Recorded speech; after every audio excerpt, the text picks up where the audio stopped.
आज की इस वीडियो में अगेन हम करने वाले हैं गोल्ड और बीटीसी का वीकली फोरकास्ट, वीकली एनालिसिस। देखेंगे कि नेक्स्ट वीक में गोल्ड को हम बाय कर सकते हैं या सेल कर सकते हैं और किस लेवल से कर सकते हैं। वीडियो शुरू करने से पहले चलते हैं फॉरेक्स फैक्ट्री के ऊपर और देखते हैं कि नेक्स्ट वीक में हमारे पास ऐसे कौन से डेटाज हैं जो गोल्ड या बीटीसी को इम्पैक्ट कर सकते हैं। तो उसके लिए हमारे पास ट्यूसडे वाले दिन हमारे पास सीपीआई का डाटा है, वेडनेसडे को हमारे पास कोई डाटा नहीं है, थर्सडे को हमारे पास कोर पीपीआई का डाटा है, कोर रिटेल सेल का डाटा है, पीपीआई का डाटा है, रिटेल सेल का डाटा है, अनएम्प्लॉयमेंट क्लेम का डाटा है, फेड चेयर पॉवल की स्पीक है जो आपको पता है कि मार्केट में बहुत ही ज़्यादा हाई इम्पैक्ट ला सकती है। इसके अलावा हमारे पास कंज्यूमर सेंटिमेंट और इन्फ्लेशन एक्सपेक्टेशन का डाटा है। तो ये जितने भी डाटाज हैं ये मार्केट में गोल्ड और बीटीसी के लिए बहुत ही ज़्यादा इम्पैक्टफुल हो सकते हैं, इनका मार्केट पर बहुत ही असर हो सकता है।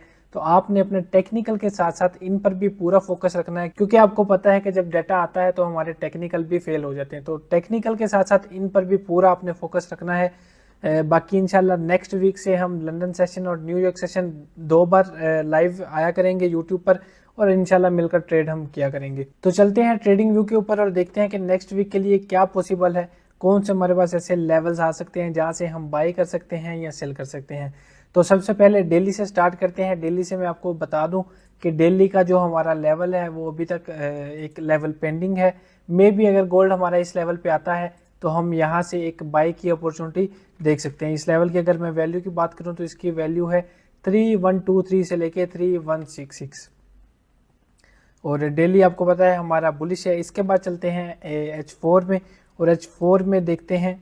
H4 में हमारे पास एक हमारा बाय का लेवल था जो ऑलरेडी टैप हो चुका है और यहाँ से मार्केट ने एक बड़ा अच्छा मूव हमें दिखाया है। इसके अलावा हमारे पास एक ये लेवल है बाय के लिए।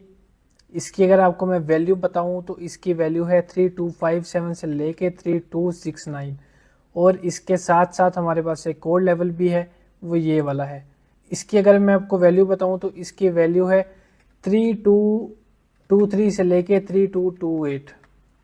तो मैं यहाँ पे जो लेवल्स मार्क कर रहा हूँ आप भी अपने चार्ट पर लाजमी ड्रा किया करें ताकि आपको भी ट्रेड लेने में आसानी हो। इसके बाद चलते हैं H1 में और H1 में देखते हैं कि क्या ऐसे लेवल्स हैं जहां से हम ट्रेड ले सकते हैं H1 के अकॉर्डिंग।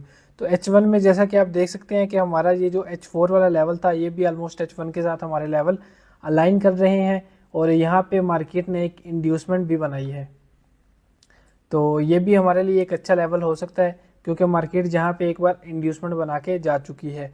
बाकी H1 में अभी तक हमारे पास कोई लेवल नहीं है। सेलिंग के लिए हमारे पास H1 में एक लेवल है, उसकी अगर मैं आपको वैल्यू बताऊं तो इसकी वैल्यू है 3356 से लेके 3369। ये हमारे पास एक सेलिंग का लेवल है। जब मार्केट यहाँ पे आएगी तो हम छोटे टाइम फ्रेम में चेंज ऑफ करेक्टर देख के छोटे से रिस्क के साथ कंफर्मेशन करने के बाद यहाँ पे एक अपॉर्चुनिटी देख सकते हैं। और M15 भी देखते हैं। M15 में हमारे पास कौन सा ऐसा लेवल है जहां से भी हम बाय कर सकते हैं, क्योंकि मार्केट फिलहाल हमारे बाय लेवल से भी दूर है और सेलिंग लेवल से भी दूर है। तो हम M15 में अभी कोई बाय का लेवल ढूंढेंगे जहां से हम बाय कर सकते हैं। तो बाय करने के लिए हमारे पास M15 में एक लेवल अभी है। इसकी अगर मैं आपको वैल्यू बताऊं तो इसकी वैल्यू है 3313 से लेके 3319। इसको मैं ग्रीन भी कर देता हूँ क्योंकि ये हमारा बाय का लेवल है। तो जैसा कि आप यहाँ पे देख सकते हैं, मैं थोड़ा जूम करके आपको दिखाना चाहूँगा कि ये लेवल हमारा अभी तक प्ले नहीं हुआ।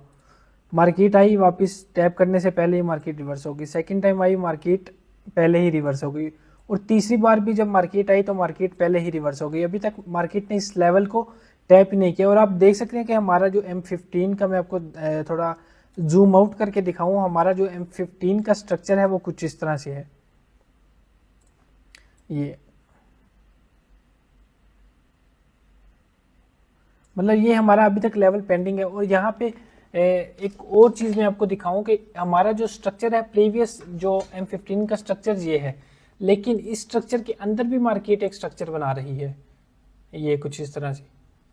तो आई होप यहाँ पे जो मार्केट ने इंड्यूसमेंट ये बनाई है 1 2 3 जगह पे, तो अगर मंडे वाले दिन सेशन टाइम में मार्केट हमारे इस लेवल पे आती है तो यहाँ पे हम एक बाय की अपॉर्चुनिटी देख सकते हैं जिसका टारगेट हमारा यहाँ तक भी हो सकता है। अगर मैं आपको पिप्स में बताऊं तो कोई 270 पिप्स की यहाँ पे हमारी ट्रेड बन सकती है, और अगर इसका एसएल हो तो मैक्सिमम हम 50 पिप्स का रख सकते हैं। वो भी अगर हम छोटे टाइम फ्रेम में जाएंगे तो एसएल को हम मज़ीद छोटा कर सकते हैं।